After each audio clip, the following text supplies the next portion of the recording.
Hey everybody, what's up? It's Rob Dodson. Welcome back to the AlleyCast Show. Today we're going to be continuing our series on assistive technology by looking at switch devices. So a switch device is for anybody who's got limited dexterity or limited range of motion. Probably one of the most famous switch device users in the world is Stephen Hawking. And what we're going to be doing today is showing how you can use a switch device to interact with a mobile device, in particular Android. So the device I've got with me today, this is the Bluetooth by AbleNet. This is a Bluetooth-enabled switch. It's got two switches that are available on it.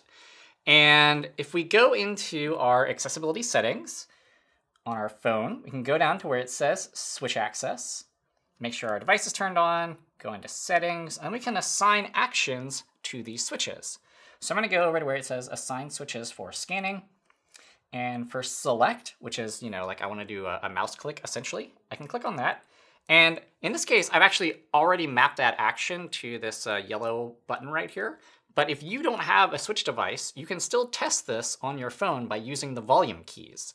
So for instance, I can use the volume down key on my phone and assign that as a switch as well. Then you've got next and previous actions. Since I only have like one or two volume keys, I'm going to use only the next action, and I'll assign that to this other volume key, right? And then we can actually skip using the previous action. We don't need to worry about that for now. We'll just use next to kind of jump around the page and then use select to click on things. So next, let's switch over to Chrome. And what I've got here is a little website that I've created called Lifestyle. This is sort of like a little Pinterest clone. And what I want to demonstrate is how we can do some basic navigation on this page. So I'm going to use the switch in this case, or you can use the volume keys. And the first thing we're going to do is we're going to start scanning. There's a few different kinds of scanning modes that switch devices make available to folks. There's auto scanning. So in that case, the device itself will actually do some scanning for you, and then you just click the switch to interact with something. And then there's different kinds of row versus column versus group scanning. What we're going to do here is just a really simple manual scan. So we'll just go item by item through all the interactive controls. So I start by hitting the switch. The first thing it does actually is it shows this menu option, and we'll come back to this in just a sec. Then it lets us go through the Chrome of the browser itself, and then it jumps into the page, and then we can actually go through and look at the different interactive elements. So in this case, Lifestyle itself, this text here is an anchor. If we go to the shopping bag, that takes us to our checkout page. That's also interactive, so that's an anchor as well.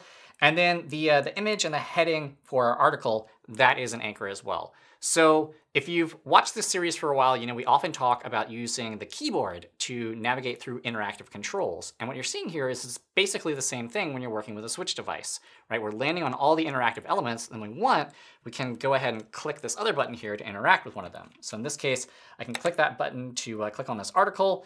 Now, there's not a real article on the end of here. I've just put like a little placeholder page here, but that's basically, the gist of it. You can navigate using some linear scanning and then click on a control. Now, the next thing you might wonder is, well, if I've only got these two buttons, how exactly am I supposed to scroll the page? So what we can do here is we can go through and we can start scanning, and you'll see that there's a point where the entire page is highlighted. If we click on our switch at this point, it'll actually give us some options to either scroll forward or scroll backward, right? So pretty straightforward, though keep in mind, right, it's a fair bit of work to scroll, to navigate through all the different controls, and then to finally hit a button to interact with it. And so this is why we often encourage folks, if you're building a shopping cart or anything like that, where you've got some primary action buttons, to put those high up on the page, to make those early in the tab order. So that way it's really efficient for everybody who's using a keyboard, or in this case, a switch device, to access that content. Okay, so if you remember in some of our episodes on screen readers, I was showing off some, kind of common pitfalls and gotchas that we see when using assistive technology, in particular on responsive websites. So let's look at an example of that. So this is the same page that we've looked at before with screen readers. This is our little responsive website. You can see here, we've got this hamburger menu. We open it up, we've got a bunch of anchors here and things that are off screen usually. And in this case, those anchors and everything, they're not displayed none, they're not visibly hidden, they don't have tab index -1 on anything. So they are entirely in the DOM, they are entirely interactive, and you'll see that as I'm navigating using my switch, there comes a point where, even though it's not on screen, we're actually focusing the content of that side nav.